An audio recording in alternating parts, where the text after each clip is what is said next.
따라서 처음 사업을 시작하는 사람이라면 무자본 또는 소자본으로 창업 경험을 시작하라고 말씀드립니다.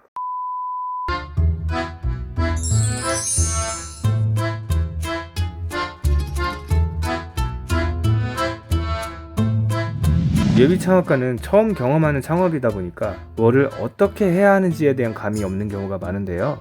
처음부터 너무 안 되는 경험을 많이 하다 보면 넘사벽에 부딪히게 됩니다. 역시 난 안 돼. 내 주제에 무슨 사업이야. 주변에서 반대하는 건 다 이유가 있는 건데. 이런 생각을 하면서 손해를 떠안고 다시 직장으로 돌아가는 경우를 종종 목격하게 됩니다. 창업의 리스크는 조금만 알고 시작한다면 충분히 피할 수 있는 부분도 있습니다. 그래서 준비했습니다. 예비 창업가 사업을 시작할 때 하지 말아야 할 행동들 탑 7.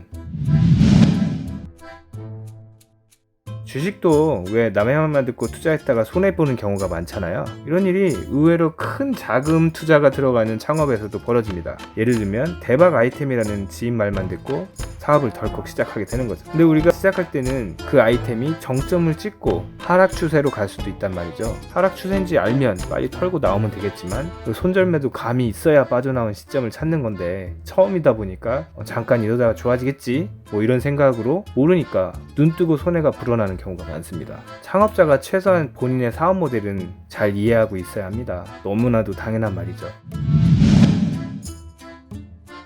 많은 예비 창업가분들이 완벽한 계획을 세우고 뭔가 더 확실해지면 사업을 시작하기를 원합니다. 많은 시간과 돈이 투자되다 보니까 꼼꼼하게 따져보는 게 당연하다고 볼 수 있는데요. 문제는 시작하기 전에 세우는 계획은 완벽할 수 없다는 거죠. 근데 계획의 완성도를 높이느라고 너무 많은 시간이 낭비될 수 있다는 겁니다. 경험이 동반되지 않은 예상, 예측 뭐 이런 거는 그냥 예측일 뿐이죠. 구체적인 계획과 전략은 실행 과정에서 고객과의 피드백에 의해 하나씩 수정되고 더해지고 빼지고 하면서 만들어지는 거죠. 그러니까 계획은 간단하게 하고 남은 에너지를 실행에 옮기는데 써야겠죠. 더 구체적인 계획을 한다고 시작을 무작정 연기하고 기다리지 마세요. 처음 시작 단계부터 완벽한 계획은 없습니다.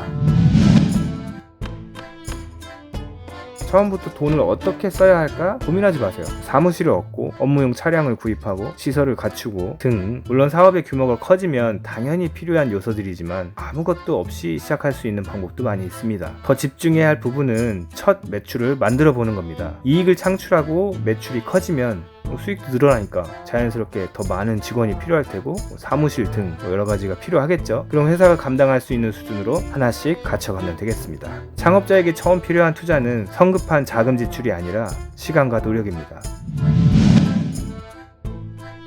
앞서 지출을 줄여야 한다고 했는데 그렇다고 모든 일을 스스로 해결하려고 하면 될까요? 예를 들면 정수기 설치, 시설 공사 뭐 이런 거 핵심 업무하고는 전혀 상관없는 부분에서 전반적인 부분까지 다 직접 하려고 합니다. 모르는 부분은 배워서라도 해내죠. 물론 이분들의 열정에 큰 박수를 보냅니다.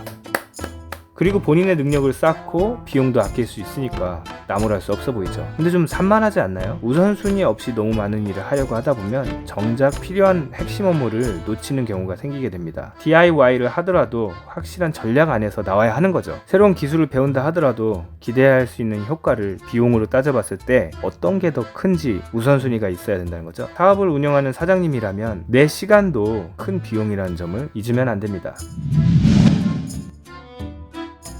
난관을 만나면서 동업자와 갈등이 시작됩니다. 처음에는 사소한 의견 충돌이 좀 있겠죠. 그러다가 다투는 경우도 생깁니다. 결과적으로 서로에게 상처만 남기고 사업도 흐지부지 되는 경우가 많습니다. 사업 현장에서 동업자와 매일 가족보다 더 많은 시간을 보내게 되는데요. 그렇기 때문에 동업을 생각한다면 신중에 신중을 기해야 합니다. 동업자를 고를 때는 마치 결혼 상대를 고른다고 생각하고 꼼꼼하게 따져봐야 됩니다. 상대방의 능력도 중요하지만 인성, 가치관도 나하고 어우러질 수 있는지 확인해 봐야 합니다. 잘 모르는 상태에서 덜컥 결정하기보다는 먼저 작은 프로젝트를 같이 진행해 보기를 추천합니다. 그리고 결정해도 늦지 않습니다. 부푼 기대와는 달리 초반에는 수익이 적거나 없을 수도 있습니다.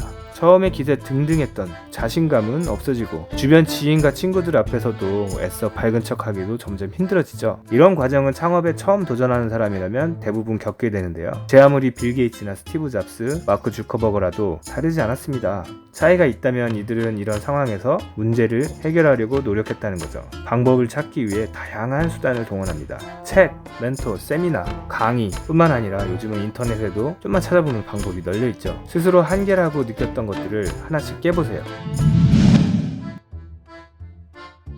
창업 비용이 보통 얼마나 드나요? 요즘 서울에서 카페 하나를 하려고 해도 인력은 기본이죠. 그리고 성공률이 아니라 생존율은 5년 내에 10% 내외라고 합니다. 물론 이 과정을 통해서 성패와 상관없이 소중한 경험을 하고 많은 것들을 배울 거라고 생각합니다. 전투력이 상승하겠죠? 하지만 일반인이 평생 모은 돈으로 사업에 투자했다가 날리면 전투력은 늘었을지 모르겠지만 전열을 가다듬고 싸워볼 기회가 다시는 없을지도 모릅니다. 빚을 청산하고 창업을 다시 생각하기가 쉽지 않죠. 대부분 울며 겨자 먹는 심정으로 직장으로 돌아가게 됩니다. 따라서 처음 사업을 시작하는 사람이라면 무자본 또는 소자본으로 창업 경험을 시작하라고 말씀드립니다. 그렇게 쌓인 경험과 자금을 바탕으로 두 번째 사업에 제대로 자금을 투자해서 시작해도 늦지 않다는 거죠. 요즘은 인터넷을 통해서 어렵지 않게 누구나 돈 들이지 않고 사업을 시작할 수 있죠. 조금만 관심을 가져도 리스크 없이 창업할 수 있는 방법들이 많이 있습니다.